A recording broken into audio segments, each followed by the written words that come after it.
America के राष्ट्रपति चुनाव जीतने के बाद से रूस यूक्रेन वॉर बंद करवाने की कोशिश कर रहे हैं, लेकिन ट्रंप की कोशिशों के बीच मॉस्को में एक ऐसी शख्सियत पर जानलेवा हमला हुआ जिससे इस युद्ध की आग और भड़क सकती है। आज आपको भी जानना चाहिए मॉस्को में ट्रंप की योजना को झटका देने वाली कौन सी घटना हुई।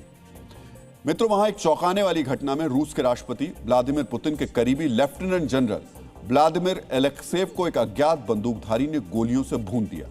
व्लादिमीर एलेक्सेव रूस की सैन्य खुफिया एजेंसी GRU के नंबर 2 अधिकारी हैं। रूस के राष्ट्रपति व्लादिमीर पुतिन के सिस्टम में 3 तरीके के लोग होते हैं। पहले दिखने वाले जनरल, दूसरे लड़ने वाले कमांडर और तीसरे पर्दे के पीछे रहकर युद्ध की चाल चलने वाले अफसर।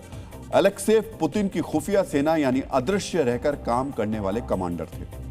एलेक्सेव पर यह हमला सुबह के वक्त किया गया। वो अपनी गाड़ी से एक रिहाइश इमारत के पास पहुंचे थे, जहां पर पहले से एक अज्ञात हमलावर घात लगाकर बैठा था।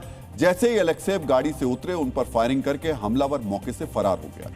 फिलहाल पुतिन के सबसे करीबी खुफिया सैन्य अधिकारी की हालत गंभीर है और उनका ICU में इलाज चल रहा है। रूस ने इसे एलेक्सेव की हत्या का प्रयास माना है और यूक्रेन को इसका जिम्मेदार बताया है। रूस के विदेश मंत्री का बयान साफ साफ इशारा कर रहा है रूस इस हमले को यूक्रेन की साजिश मान रहा है, इसलिए इस हमले को रूस यूक्रेन के बीच शांति के लिए बड़ा खतरा माना जा रहा है। पुतिन के करीबी जनरल पर हमले के बाद रूस ने यूक्रेन पर हमले तेज कर दिए।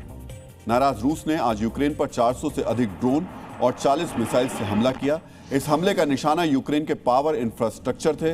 इस वक्त यूक्रेन में तापमान 0 से नीचे चल रहा है और रूस ने अब ठंड को भी हथियार बनाना शुरू कर दिया है।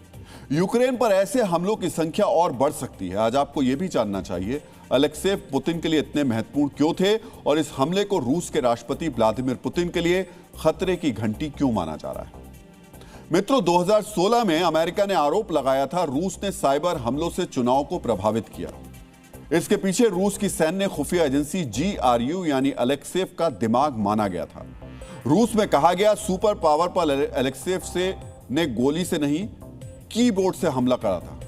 2018 में ब्रिटेन के अंदर एक पूर्व रूसी जासूस को जहर से मारने की सफल कोशिश हुई। इसके जरिए एलेक्सेव ने संदेश दिया रूस से गद्दारी करने वाला कहीं भी सुरक्षित नहीं है।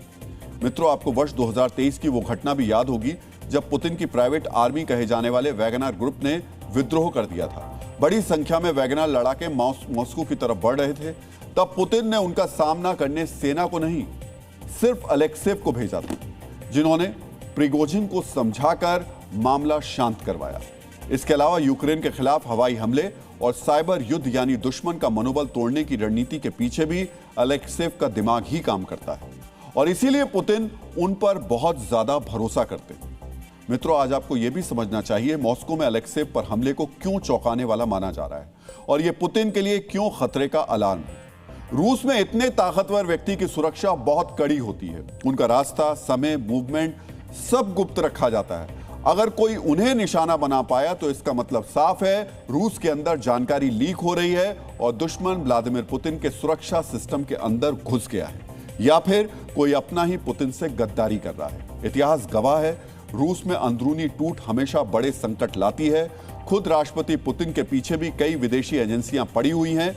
यूक्रेन से पुतिन को भी खतरा है। हालांकि पुतिन की सुरक्षा का घेरा एलेक्सेव से कई गुना ज्यादा मजबूत है, लेकिन सुरक्षा के सिस्टम में इस दरार को रूस हल्के में नहीं ले रहा और इसलिए माना जा रहा है एलेक्सेव पर हमले का बदला यूक्रेन के किसी हाई वैल्यू टारगेट को निशाना बनाकर लिया जा सकता है, जिससे रूस यूक्रेन जंग और ज्यादा भड़क सकती है।